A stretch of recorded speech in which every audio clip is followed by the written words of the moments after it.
3-1이라고 되어 있는데 지난주에 1절부터 10절까지 강해 설교 3이라고 그렇게 했는데 오늘은 이제 10절 한 절을 가지고 3-1번으로 해서 이 10절 한 절 속에서 또 하나님의 은혜를 한번 찾기를 원합니다. 창조의식이 있고 비교의식이 있는데 창조의식이라는 것은 하나님께서 나를 특별한 존재로 삼아주셨다. 이 땅에 나하고 같은 사람은 한 명도 없다. 쌍둥이도 다르다.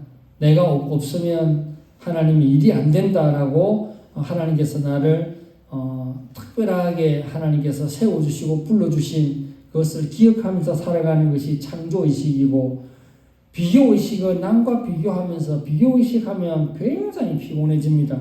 이 대학을 가지고 한번 비교해 본다면 대학을 안 간 사람들은 대학 간 사람을 보고 이렇게 또 주눅이 들고 그렇습니다. 2년제 대학 다니는 사람은 또 4년제 대학 다니는 사람에게 또 좀 소외감을 느낍니다. 4년제라도 지방에 있는 4년제와 또 서울에 있는 4년제가 또 차이가 납니다. 서울에 있는 4년제 대학이라도 그 과가 농업과 임업과 축산학과 이 과가 조금 이렇게 조금 비인기 학과는 또 좀 이렇게 또 좀 그렇습니다. 인류학과에 인기학과에 다니는 학생들도 한 반에 60명이면 어쨌든 1등부터 60등까지 또 서열이 세워지는 것입니다. 그래서 남과 비교하기 시작하면 굉장히 피곤해집니다. 나는 왜 저럴까? 나는 왜 저럴까? 우리는 남과 비교하기보다는 하나님께서 나를 특별한 존재로 만들어 주셨다. 이걸 우리가 꼭 생각을 해야 됩니다. 10절에 보면 우리는 그가 만드신 바라. 그는 하나님이죠. 우리가 하나님께서 우리를 만들었다는 것입니다. 여러분 상품과 작품의 차이가 있습니다. 상품이 뭐냐면 공장에서 똑같은 모양으로 찍어낸 똑같은 걸 상품 혹은 제품이라 그럽니다.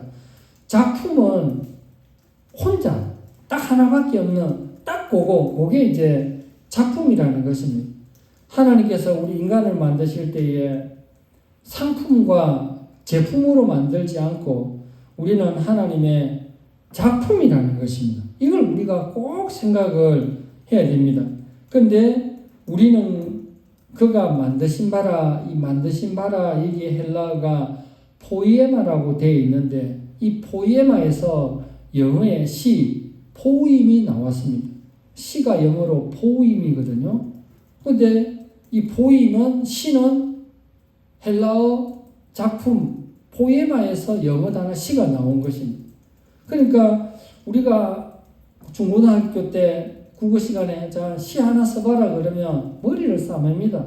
너무 시가 몇 자 안 되는 거기에 모든 것을 압축을 해서 다 써야 되기 때문에 시 적기가 어렵거든요. 그런 것처럼 하나님께서 우리 각자를 작품으로 우리를 만들었다는 것입니다. 여기에 에베소서 2장 10절에 영어 성경에 보면 걸작품이라고 마스터피스라고 영어 그렇게 되어 있습니다. 그러니까 헬라어로는 포에마, 영어로는 포임, 여기 영어 단어에는 마스터피스, 걸작품. 여러분 한복, 양복이나 한복 만드는 사람 이렇게 한복 경연대회에서 제일 멋지게 탁 만든 사람 그것을 작품을 떠나서 작품 중에서도 빼어난 작품이라 해서 걸작품이라고 마스터피스라 그러잖아요. 그러니까 하나님 입장에서는 우리 각자 한 사람이 하나님의 작품이고 하나님의 걸작품이라는 겁니다. 이것만 생각해도 우리는 주눅이 들지 않고 우리는 더 힘차게 살아갈 수가 있습니다. 그런 걸작품인 우리 인간이 하나님의 실패작으로 떨어지는 것은 우리 속에 죄가 들어왔기 때문에 그렇습니다. 아담 하와의 그 죄가 계속 이어지면서 오늘날 지금 이 시간까지 태어나는 사람에게도 죄의 영향력이 있는 것입니다. 그래서 우리가 하나님 앞에 죄의 영향력을 벗어나서 하나님의 그 걸작품으로 살아가는 그 기준이 있는데, 그 기준이 뭐냐면 10절 중간에 예수 안에서 선한 일을 위하여 지으심을 받았다. 우리 각자의 목표가 하나님 보시기에 선한 일을 위해서 지음을 받았다라는 것입니다. 창세기 2장 3장에 보면 하나님께서 천지 창조를 하시면서 하나님 보시기에 좋았더라. 하나님이 보시기에 좋았더라. 토브라고, 히브리어 토브라고 그렇게 쭉 나옵니다. 하나님이 보시기에 좋았더라고. 그런데 아담 하와의 범죄로 말미암아 에덴 동산에 죄가 들어오면서 하나님의 좋았더라가 사라지고 있습니다. 사라져 버렸습니다.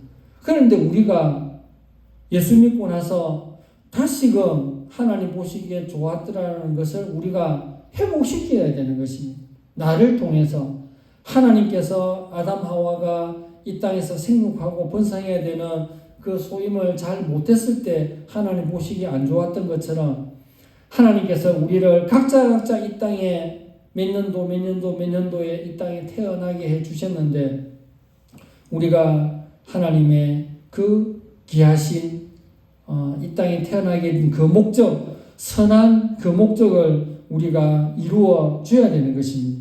예수님의 지상 명령이 마태복음 28장 18절부터 나오는데 예수께서 나와 일러 이르시되 하늘과 땅의 모든 권세를 너희에게 주셨다라고 되어 있습니다. 하늘의 권세, 땅의 권세.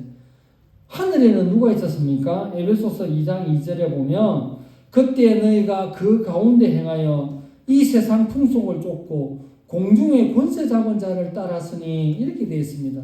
하늘에는 사탄의 권세가 있었습니다. 그러면 땅에는 뭐가 있었느냐? 창세기 6장 5절에 사람의 죄악이 세상에 가득하였다라고 말합니다. 그러니까 이 땅에는 죄가 있고 공중에는 사탄의 권세가 있고 그런데 예수님께서 마지막 지상 명령을 하실 때에 하늘과 땅의 모든 권세를 너희에게 주셨다라고 그렇게 말씀하고 있습니다.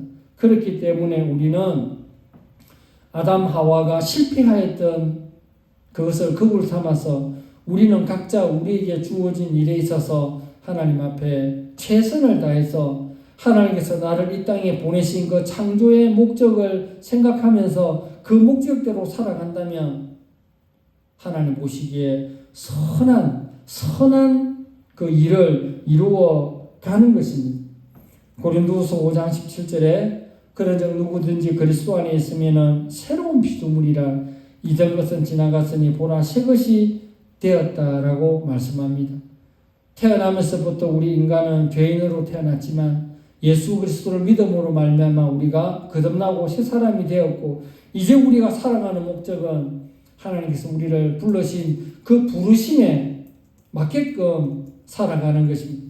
바울은 소아시아 지역을 3번 순회하면서 로마까지 가서 자기의 최종 목적지는 땅끝까지, 그 당시에 땅끝은 스페인이라는 곳이 그 당시에 땅끝이었습니다. 성경 지명으로는 서바나. 바울은 나는 서바나까지 가겠다라고 그렇게 말을 했습니다. 그러니까 생각의 폭이 얼마나 차이가 있습니까? 비행기도 없고 겨우 배 정도 있는 말 정도 있는 그때에 나는 땅끝까지 가서 복음을 전하겠다라고 그렇게 외쳤던 정말 바울을 우리가 생각해 볼 때에 우리는 하나님께서 우리를 이 땅에 불러주셨는데 우리는 이 땅에서 세월만 허송하고 있지 않는지 스스로를 한번 돌아봐야 됩니다. 오랫동안 30-40년 이상 뇌성마비 환자로 지내면서 주옥같은 복음송 가사를 많이 지은 송명희 시인이 있습니다. 저도 오래전에 그분을 한번 뵌 적이 있는데 수많은 곡 중에서 공평하신 하나님, 공평하신 하나님이 하는 공평하신 하나님 그 곡이 있는데 많은 사람들은 이렇게 생각을 합니다. 왜 공평하신 하나님일까? 송명희 시인을 보고 건강한 사람에게는 다른 달란트를 주었고 송명희 시인에게는 아름다운 가사를 지을 수 있는 어떤 영감을 주었기 때문에 공평하신 하나님이다 라고 생각을 하는데, 송명희 시인은 자기가 왜 공평하신 하나님이라는 가사를 이렇게 짓게 됐는지 간증에 이런 말이 나옵니다. 몸이 건강한 사람이나 몸이 불편한 사람이나 하나님은 공평하게 다 똑같이 사랑했다고 자기가 그렇게 고백을 한 것입니다. 하나님 사랑은 누구에게나 다 넘치도록 똑같이 그렇게 주어진 것을 우리가 알 수가 있습니다. 그래서 우리 각자가 얼마나 귀한지, 하나님은 우리를 특별한 창조물로, 걸작품으로, 시 한 편으로 각자 하나님께서 우리를 사랑해 주셨다는 것, 그 얼마나 귀합니까? 그러면 이 땅에 있으면서 바울처럼 세계 복음화의 꿈은 못 꾸더라도 진짜 내가 한번 멋지게 한번 하나님 나라를 위해서 한번 살아보겠노라고 그렇게 그 마음을 한번 가져보는 것이 참 중요합니다. 뭔가 이렇게 꿈을 가지고 도전하고 달려가고 계획하고 남들은 다 할 수 없다 그러는데 해보자 하면 된다, 하나님 도와주시면 할 수 있다, 안 믿는 사람도 자기의 소신껏 의지를 가지고 할 수 있다라고 외치는데, 내게 능력 주신 자 안에서 내가 모든 것을 할 수 있다고 빌립보서 4장 13절에 말씀하신 것처럼 우리가 하나님께서 은혜를 부어주신 그 은혜대로 우리가 열심히 살아가는 것이 얼마나 중요합니까? 우리가 하나님께서 우리를 하나님의 자녀로 불러주셨습니다. 하나님의 사람으로 우리를 불러주셨는데, 우리 각자가 하나님 보시기에 우리는 걸작품이라는 것, 남이 우리를 어떻게 평가할지라도 우리는 하나님의 걸작품이다. 이것을 꼭 기억하시고 믿음 생활 잘 감당하시기를 바랍니다. 기도하겠습니다.